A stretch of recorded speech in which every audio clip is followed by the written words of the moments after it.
નસીબ જુઓ અમારા, ગાડી આખી અડધી રિવર્સમાં ઓટોમેટિક થઈ, ખબર નહીં કેવી રીતના ગઈ. ઉભા રહેજો કેમ ગઈ ખબર જ ન પડી. ઉભા રહેજો બરો આરામથી.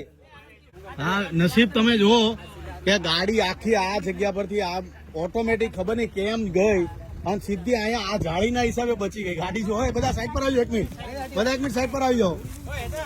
એક ઇમેજિન કર્યું તમે હું આમથી ગાડી તો આ બધી ગાડીઓ કોઈ ગાડીને ટચ જ નથી આમ જ એવી. અને પાછી જગ્યા આજુબાજુ બધી ગાડીઓ હતી એની વચ્ચે જ આમ આવી અને આ જાળીના લીધે બચી ગઈ. બોલો વિચાર કરો, આ જાળીના લીધે બચી ગઈ. આ તમે કોઈના સારા કામ કરો ને જીવનમાં તો તમારી સાથે સારું થાય ને એનું આ જીવતું જાગતું પ્રમાણ તમે કહી શકો. હાલો ભાઈ હવે ધક્કા મારો, પકડો. હાલો બધા એક એક કરીને પકડો. ઉભા રહેજો.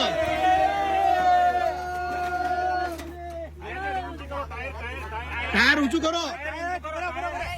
ટાયર અડોમાં કોઈ ટાયર નહીં હેઠતા, નકર ફરશે કેમ.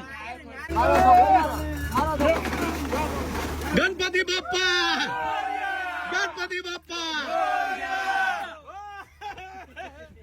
આ તો હકીકતમાં મિરેકલ કહેવાય.